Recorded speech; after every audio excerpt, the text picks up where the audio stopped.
السلام علیکم اسٹوڈنٹس، آج جماعت ہشتم کی اسلامیات کے حوالے سے انتہائی دلچسپ موضوع کا انتخاب کیا گیا ہے۔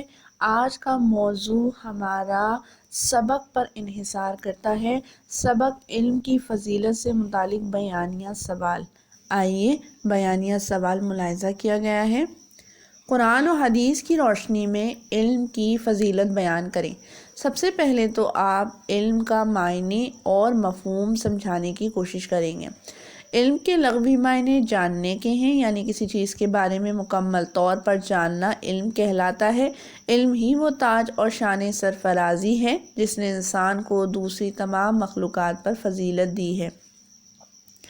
پھر آپ عہد رسالہ میں علم کی اشاعت، علم کیسے پھیلا، علم کی تبلیغ کیسے ہوئی، علم کی اشاعت اور فروغ کے سلسلے میں نبی اکرم صلی اللہ علیہ وآلہ وسلم کی کوششوں کا اندازہ اس بات سے لگایا جا سکتا ہے کہ غزوہ بدر کے بعد جو کافر قیدی پکڑے گئے اور اپنی رہائی کے لیے فدیہ نہ دے سکتے تھے، ان سے آپ صلی اللہ علیہ وآلہ وسلم نے فرمایا کہ وہ 10 مسلمان بچوں کو لکھنا پڑھنا سکھا دیں تو انہیں آزاد کر دیا جائے گا۔ یہاں معلوم ہوتا ہے کہ علم کی اہمیت کسی مال کے برعکس کم نہیں۔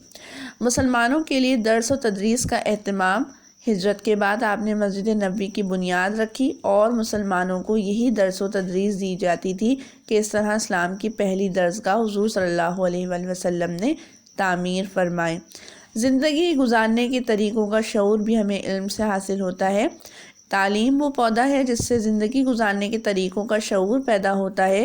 اسی لیے کہا گیا ہے، علم ایسا پودا ہے جسے دل و دماغ کی سرزمین میں لگانے سے عقل کے پھل لگتے ہیں۔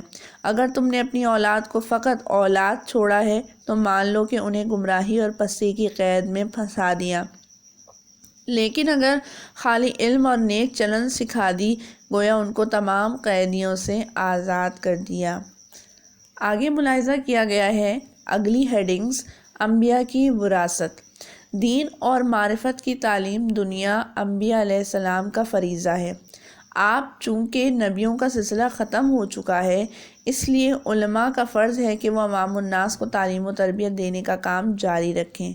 رسول اکرم صلی اللہ علیہ وسلم نے ارشاد فرمایا، علماء نبیوں کے وارث ہیں۔ خالق حقیقی کی پہچان ہمیں علم کے ذریعے کیسے ہوتی ہے؟ خالق حقیقی کی پہچان تبھی ہو سکتی ہے کہ جب انسان علم کے ذریعے شعور حاصل کرے گا، اور شعور کے بغیر خالق حقیقی کی پہچان ممکن نہیں ہوگی۔ جناب، آگے ہیڈنگز ملاحظہ کی گئی ہیں۔ اہل علم کی گواہی۔ اللہ تعالیٰ کے نزدیک علم والوں کی گواہی بڑی اہمیت کی حامل ہے اور اس کا نمبر 3 ہے۔ اللہ تعالیٰ نے فرمایا اس بات پر کہ اللہ کے سوا کوئی عبادت کے لائق نہیں، خود اللہ گواہ ہے، اس کے فرشتے گواہ ہیں اور اہل علم گواہ ہے، یعنی اللہ، اس کے بعد اس کے فرشتے اور پھر اہل علم گواہی کے لیے منتخب کیے گئے ہیں۔ اب ہم اصل سوال کی جانب بڑھتے ہیں، علم کی فضیلت۔ علم کی فضیلت کے متعلق فرمایا گیا کہ انسان میں تقوی اور خدا کا خوف علم ہی سے آتا ہے۔